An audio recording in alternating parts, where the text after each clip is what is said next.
Haleluya, shalom, shalom. Senang dapat menjumpai kembali para lovers of God sekalian.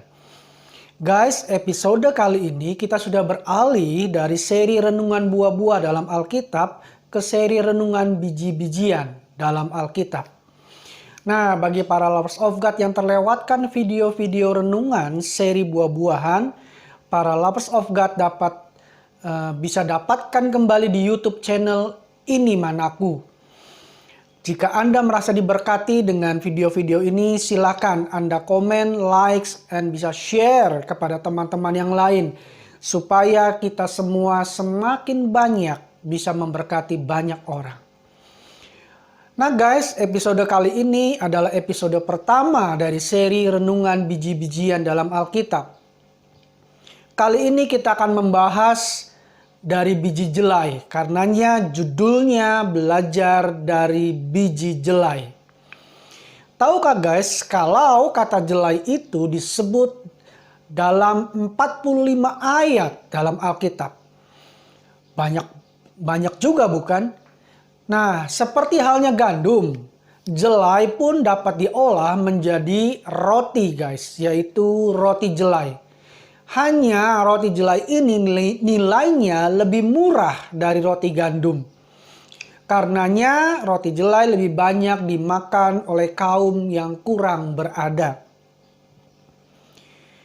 Mungkin kata jelai kurang familiar di telinga kita. Nah, ini ada beberapa kata lain atau nama lain dalam berbagai bahasa. Nama lain dari jelai adalah barley dalam bahasa Inggris, seorah dalam bahasa Ibrani, atau kritinos dalam bahasa Yunani, dan dalam bahasa Latinnya adalah hordeum vulgare. Jelai mempunyai khasiat guys buat kesehatan kita, seperti menurunkan berat badan, menstabilkan tekanan darah, mengurangi gejala artritis, dan mencegah osteoporosis. Lalu, apa makna rohani jelai buat kita guys? Berikut ini beberapa makna rohani jelai buat kita. Yang pertama, mujizat 5 roti dan 2 ikan memberi makan 5.000 orang laki-laki. Itu dimulai dari mana? Dimulai dari adanya 5 roti jelai. Dari mana kita tahu? Yohanes 6 ayat yang ke-9 dengan jelas berkata, di sini ada seorang anak yang mempunyai 5 roti jelai dan 2 ikan. Tetapi apakah artinya itu untuk orang sebanyak ini? Kalimat ini diucapkan oleh murid Tuhan Yesus. Dia menemukan ada seorang anak kecil yang membawa 5 roti, jelai, dan 2 ekor ikan. Ikannya pun pasti kecil-kecil karena yang membawanya adalah anak kecil. Tahukah Anda guys, kisah mujizat 5 roti dan 2 ekor ikan ini tercatat dalam semua Injil. Yaitu dalam Matius 14 ayat 13 sampai 21, Markus 6 ayat 32 sampai 44, Lukas 9 ayat 10 sampai 17, dan Yohanes 6 ayat 1 sampai 13. Kalau kita perhatikan, ada 2 kata dalam Yohanes 6 ayat yang ke-9 yang konotasinya rendah, yaitu kata anak dan kata jelai. Seperti sudah dijelaskan di atas, kalau roti jelai lebih banyak dimakan oleh kaum kurang berada. Dan yang membawanya adalah anak kecil pula. Apa sih maknanya? Kadang Tuhan membuat mujizat itu dari hal-hal yang dianggap kecil, yang tidak dianggap, dari hal-hal yang dianggap dimarginalkan oleh kalayak ramai. Tuhan sering membuat mujizat-mujizat itu dari hal-hal yang kecil guys. Nah, sadari ini. Sekalipun itu kecil dan tidak dianggap orang, tetapi di tangan Tuhan, hal yang kecil sekalipun dapat dijadikan Tuhan menjadi mujizat yang luar biasa. So, jika Anda merasa kecil, merasa termarginalkan, jangan putus asa, jangan menyerah. Ayo serahkan kepada Tuhan. Biar Tuhan ubahkan itu menjadi sesuatu mujizat yang bisa memberkati banyak orang. Amin guys. Makna rohani yang kedua. Jelai mempunyai khasiat untuk kesehatan. Manfaat jelai buat kesehatan sudah kita bahas di awal tadi. Nah, seperti halnya jelai menguatkan kesehatan tubuh kita, maka sudah sepatutnya kita juga saling menguatkan saudara seiman kita, guys. 1 Samuel 23 ayat yang ke-16 berkata, "Maka bersiaplah Yonatan anak Saul, lalu pergi kepada Daud di Koresa. Ia menguatkan kepercayaan Daud kepada Allah."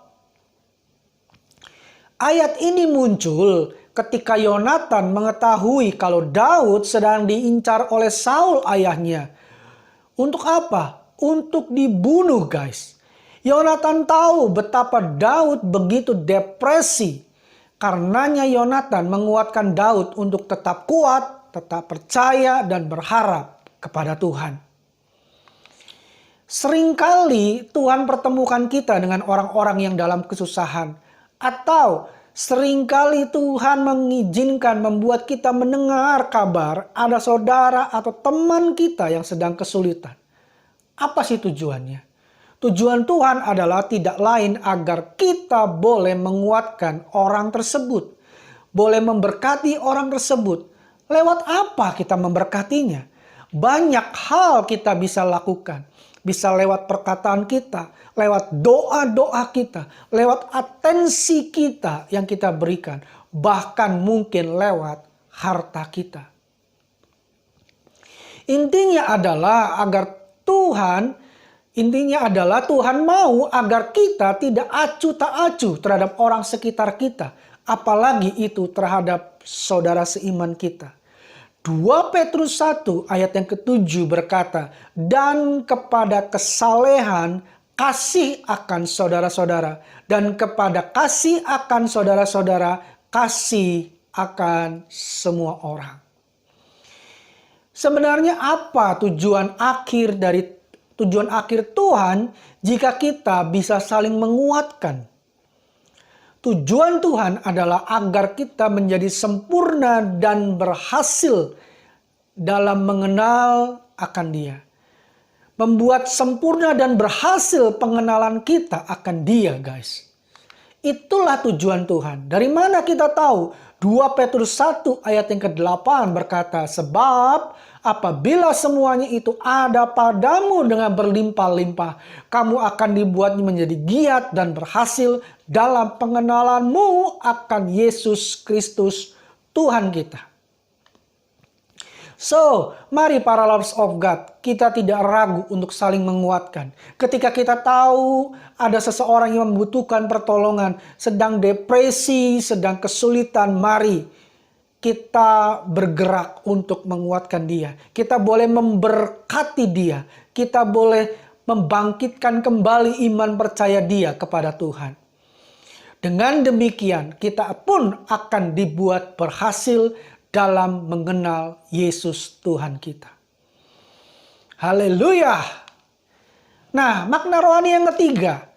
Jelai itu dapat tumbuh di lahan yang kurang subur. Sekalipun keadaan sekitarnya kurang mendukung, tetapi jelai tidak menyerah dengan keadaan. Tetap optimis dan tetap berusaha untuk tumbuh. Seperti halnya dengan jelai yang berusaha terus tumbuh sekalipun lingkungannya kurang subur, sekalipun lingkungannya kurang mendukung dia untuk bertumbuh. Kita pun harus seperti itu. Kenapa? Karena Filipi 4 ayat yang ke-13 berkata, "Segala perkara dapat kutanggung di dalam Dia yang memberi kekuatan kepadaku." Dan dalam Yesaya 40 ayat yang ke-29 berkata, "Dia, yaitu Tuhan, memberi kekuatan kepada yang lelah dan menambah semangat kepada yang tiada berdaya." Artinya, sekalipun keadaan sekitar kita kurang mendukung, kalau kita tidak menyerah, kita tetap optimis, kita tetap bergerak, tetap percaya Tuhan, Tuhan akan membuat kita keluar sebagai pemenang. Sekalipun keadaannya sukar, tidak mendukung, pasti Tuhan membuat kita keluar sebagai pemenang. Kenapa? Karena Tuhanlah yang akan memampukan kita. Sebentar lagi kita akan masuk di musim penghujan. Biasanya ketika masuk musim penghujan, ada banyak pohon-pohon di pinggir jalan yang besar-besar, yang ranting-rantingnya, dahan-dahannya mulai dipotong-potong. Kalau kita perhatikan guys, dahan-dahan yang dipotong-potong itu, tidak lama kemudian kita akan temukan tumbuh tunas-tunas ranting baru, tunas-tunas dahan baru, tunas-tunas daun-daun yang baru. Pohon-pohon tersebut tidak kalah. Tidak kalah. Dia tidak patah arang, dia tidak menyerah sekalipun dia dipotong. Dia tetap berusaha tumbuh, dan terus tumbuh. Karena itu, yuk mari kita jangan kalah dengan pohon-pohon tersebut. Biarlah kita tetap optimis, sekalipun keadaannya sukar tidak mendukung. Lalu pertanyaannya adalah bagaimana caranya kita untuk tetap bisa optimis? Tidak lain adalah dengan terus melekat kepada Tuhan. So, para lovers of God, bagaimana dengan kita? Semoga kita mendapat banyak pelajaran dari makna rohani biji jelai. Biarlah makna rohaninya dapat membuat kita menjadi lebih bertumbuh dalam Yesus Tuhan kita. Episode berikutnya kita masih membahas seri renungan biji-bijian dalam Alkitab. So, don't miss it. Semua video-video renungan dapat Anda saksikan di channel ini, yaitu channel YouTube Ini Manaku. So, stay tune untuk kita terus sama-sama belajar dari firman-Nya. See you next episode guys. Tuhan Yesus memberkati kita semua. God bless you dan Ini Manaku.